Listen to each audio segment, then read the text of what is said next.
Well, this being the first show of 2015, I think it's only right that we jump right back into the swing of things, and I think this gentleman that we're going to talk to it's a perfect start to the year. Our guest tonight can currently be seen on Adult Swim on his show, The Eric Andre Show, but soon can be seen starring alongside Jay Baruchel in the new FXX show, Man Seeking Woman. Please welcome Eric Andre. Eric, thanks for spending some time with us.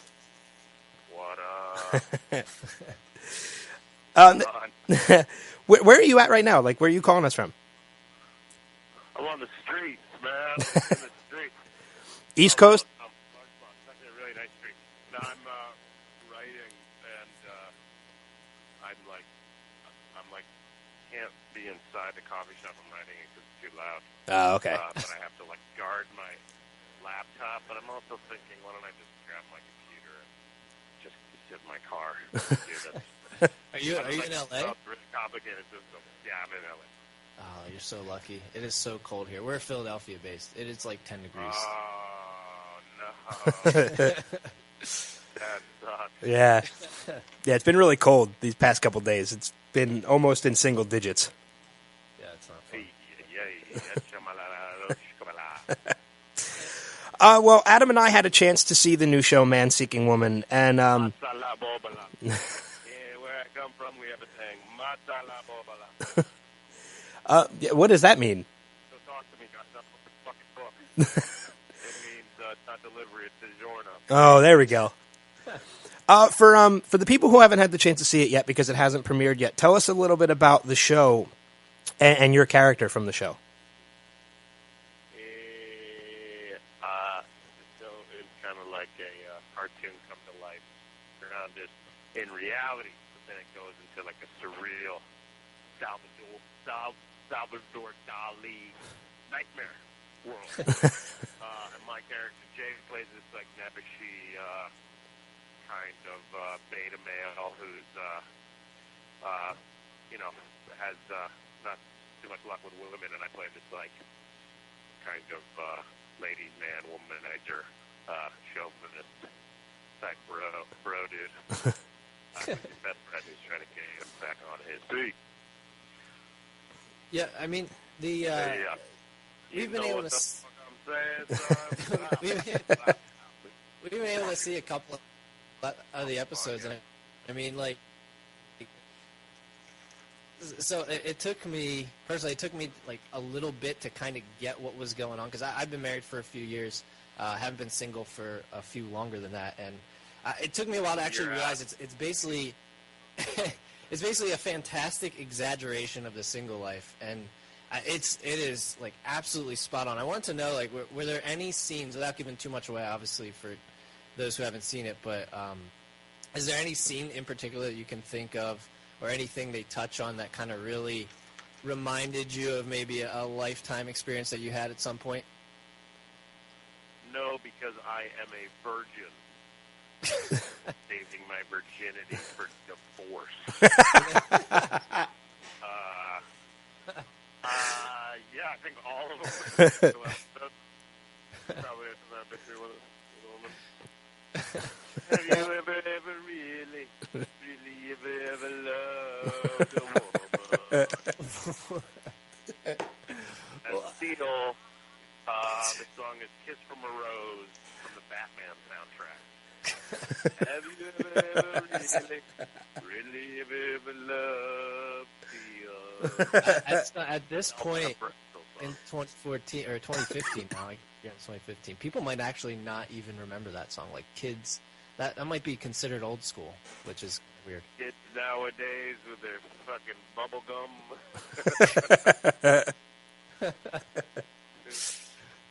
But I gotta ask you. I mean, like I said, it was, at first the show, like I was watching, I was like, this is kind of weird. But once it like clicked, it was absolutely fantastic. It was like a light bulb came on, and like the light from heaven shined down, and it was just hilarious. Nice.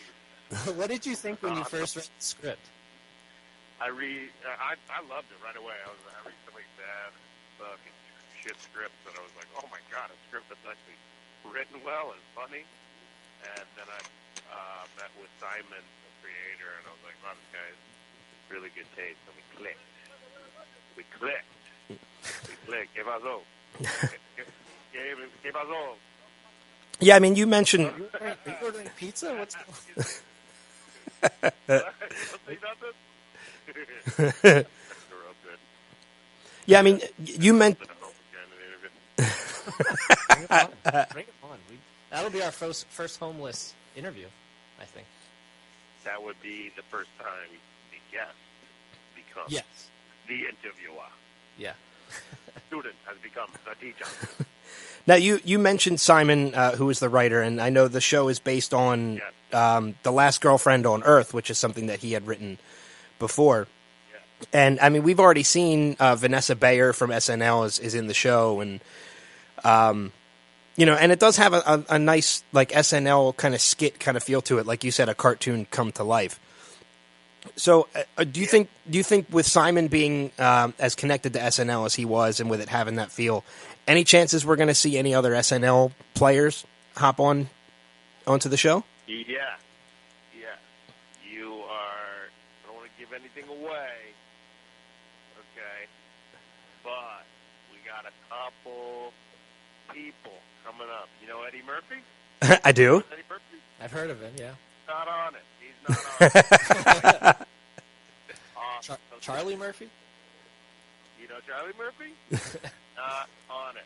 Didn't return our emails. Didn't return our phone calls. So it's got a bunch of people. Shit, who's on it now?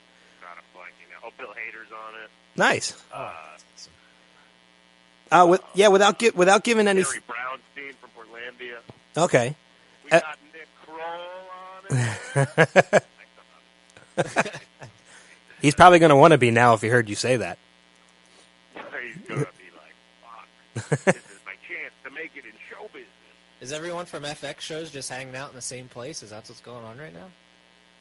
Yep, they call it FX Corner. They've been calling it that since 1936. And I think with They knew what they were talking about for 70 years. And then it clicked. When it clicked, it all clicked, much like the show.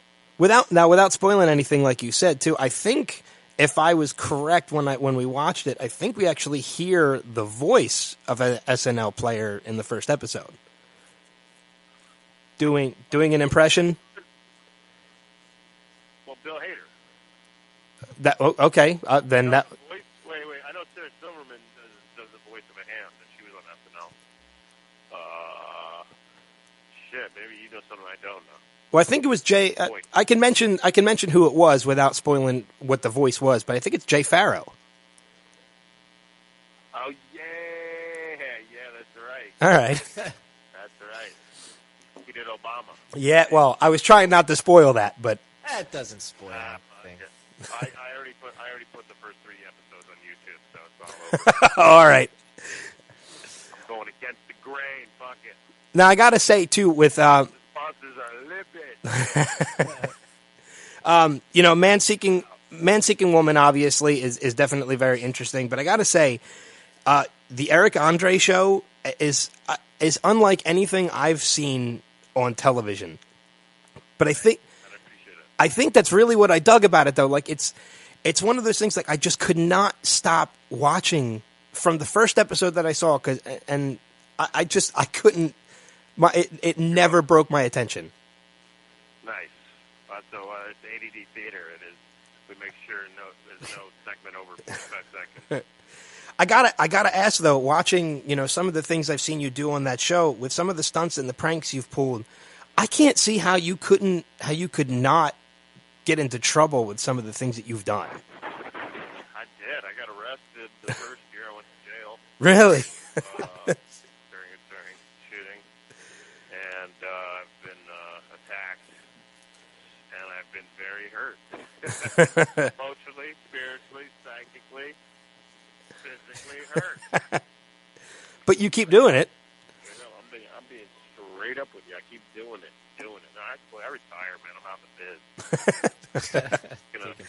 I'm just gonna teach Taekwondo down at the Adult Learning Annex. There you go. Call it a wrap. Yeah, you'd be good at that. I've seen you destroy your set before, so I mean that can it's probably fitting. Yeah. You obviously know what you're doing. Yeah. I also read somewhere. I got a yellow belt in Taibo. Typo. Taught Blank. from Billy Blanks himself. Kiss from a fucking rose. Brings it around. It all comes back around. Exactly. I read somewhere that your quote is being influenced by comedian Hannibal Buress, who, if you watch the Eric Andre show, he's on that. So how is it being able to work side by side with him now? Being such a big influence on your comedy. Hannibal's the man. That's the man with the master plan. He's the Obi-Wan Kenobi. He's got these, and he's got beady little eyes too. You never know what he's thinking. Beady little eyes that sniffing around in his head. He scares me. I'm scared of the guy. We have a Hunter S. We have the same relationship like Hunter S. Thompson had with his lawyer. We're afraid of each other, but we respect each other. Is he going to be on Man Seeking Woman at all? Any guest appearances? No, he was supposed to be, but I don't know what happened. Maybe if we get a second season, we'd love that. I'm sure the bosses would love to have him. I can't see why you wouldn't. Like I said, I mean, why not? Once it clicked for me, like I said, I haven't been single in a while, but even I was getting a ton of the references, and I won't ruin anything like we've been saying this entire podcast, but the one scene, I think it's episode 2, when it comes to sending a text message, I did not stop laughing for about 10 to 15 minutes straight. Yeah, well, I have been there before, bro. Yeah, I think we all have at some point. Seriously. I don't think it's ruining it. I don't think it's spoiling it. I think it's, we have a scene where Jay has to send text messages to this girl he's trying to impress, and it turns into a Doctor Strange love war room scene. Yeah. All these generals trying to figure out the perfect, ideal text. Analyzing everything. Yeah. It's basically sketch comedy. The show is sketch comedy meets sitcom. It's like a perfect mix of the two worlds. Yeah, it kind. It's totally uniquely Simon's mind. Yeah, it kind of is. I mean, because it's a big continuing story with all the characters, but each scene it kind of is its own skit in itself. It's a sketch comedy with its own overarching narrative. Yeah. That's the nerdy academic way of putting it. Yeah, that's a great way to put it. I'm curious. I was wondering something too when I was watching the Eric Andre. I gotta take a shit right now. Don't let us stop you. I mean, you've never talked on the phone. I switched to white tea, and it's just making me fucking work. You never talked on the phone in the bath? I might have to take off soon. I got a turtle's head. Eagle beak. My friend calls it an eagle beak. An eagle beak? Yeah, I've always heard it as the turtle. Yeah, I've heard turtle head. So I'm prairie dog. I've heard that one before too. So all right. Well, we definitely won't keep you any longer than we have to. We'll let you go do what you got to do. I'm sorry. I'll talk to you guys till the sun comes up, but you gotta hear. I wish I could put this little phone microphone up to my gut. Hey, don't worry. I think that's we've all been there before too, so it's it's not anything. To write a show about that. Yeah, it's